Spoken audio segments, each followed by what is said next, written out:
Welcome to Savvy Sessions number 26 with Joy and Joe.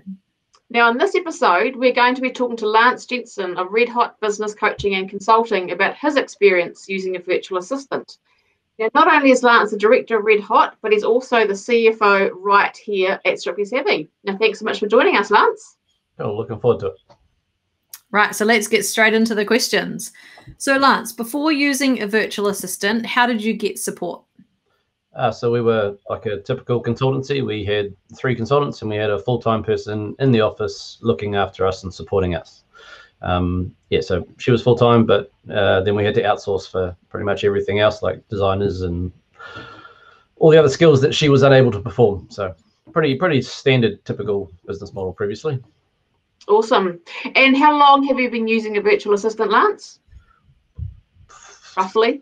You guys probably know better than me. I'll let you know. 7 years. 5 and 7 years. 7 years. Right. There you go. Wow. And so what made you just decide to move to the virtual assistant model? Partly timing, which was great. We had one of our business partners exiting. We were buying him out. So we had one person looking after 2 instead of 3. So it didn't really make sense for it to be a full-time role. One of my clients had actually met Strictly Savvy and introduced us, and I said the timing was just perfect to try something a bit different. Awesome. Now tell us a little bit about the numbers, Lance. So like the savings you've made, how that's worked for you from a financial point of view. Yeah, I share this quite a bit, even with my clients, because it makes so much sense. So we had, like I said, we had a full-time person. Even back then, it probably would have been the best part of 50K that we were paying to have someone be there all the time. Over and above that, we had graphic designers, website developers, the whole shitty match of other services we needed. So we would have easily added 20 to 30K on top of the salary in terms of what we used to spend to run the back end of our business and our office. After transitioning to you guys, we get all those skills in one place, and I'm pretty sure our annual bill is maybe 36K total. Mm-hmm. So well less than half what we used to pay for a very high caliber of services across the board. So absolute no-brainer from a financial perspective. Great. So what do you get your virtual assistant to do for you? Like, what are the tasks? What are their responsibilities? As much as possible, because I don't want to do any of it.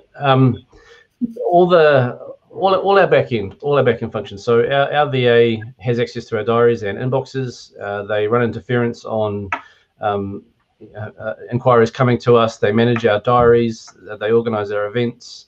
They do all our invoicing and bank reconciling. They load all our payments. We still control the actual money, so I authorize the actual transactions themselves, but all the heavy lifting's done. Any images we need for social posting is created by you guys, usually scheduled and posted as well. Pretty much all the admin functions. If things are going well, I show up, I talk to prospects, I talk to clients, I do what I've promised, but you guys take care of everything else. Wicked. And if you just think about all the benefits you get, what's probably the main benefit, the key benefit that you get out of using a virtual assistant and supporting team? Yep. You guys are a lot more organized. So things happen when they're supposed to happen, which is great.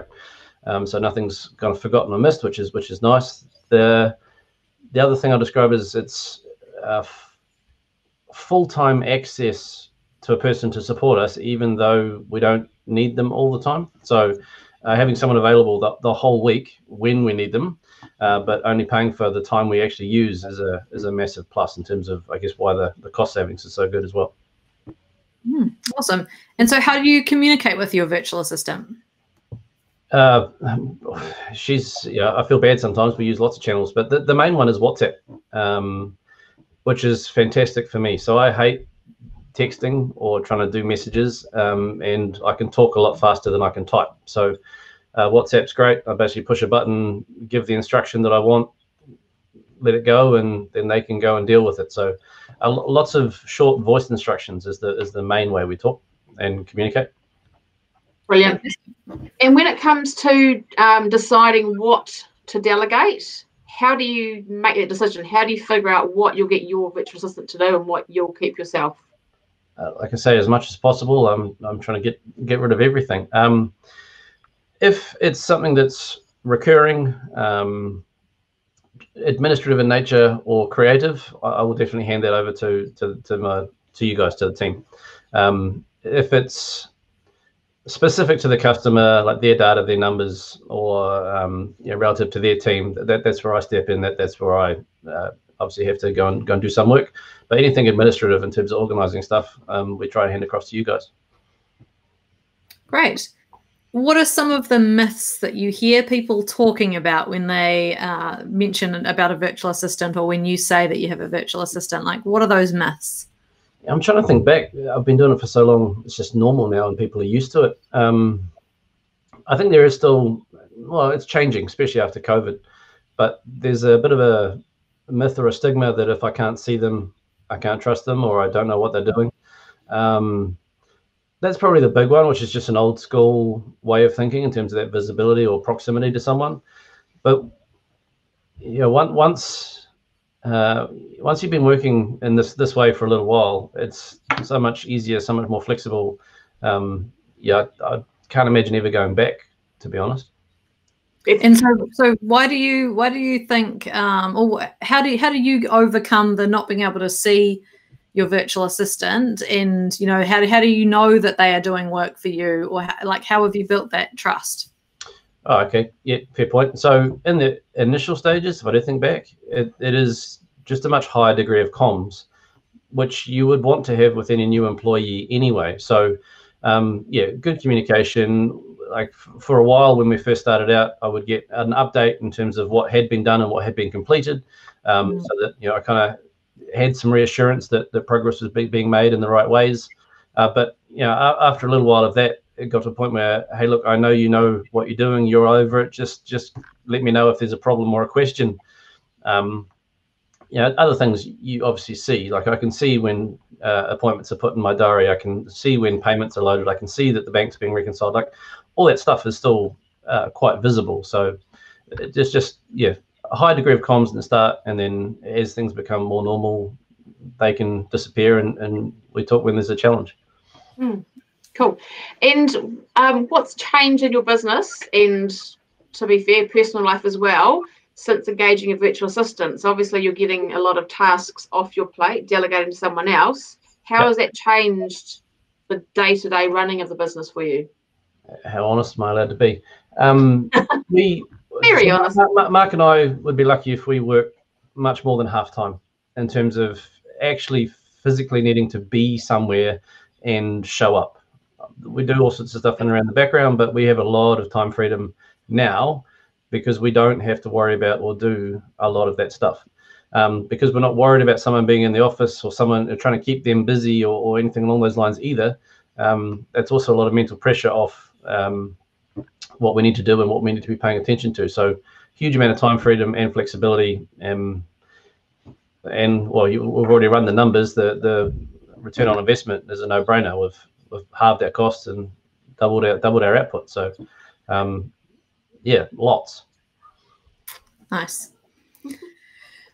What do your clients say about dealing with your virtual assistant? Like, how do they find it? I certainly don't hide it. In fact, they know very, very quickly that if they have an inquiry that is related to an appointment or accounts or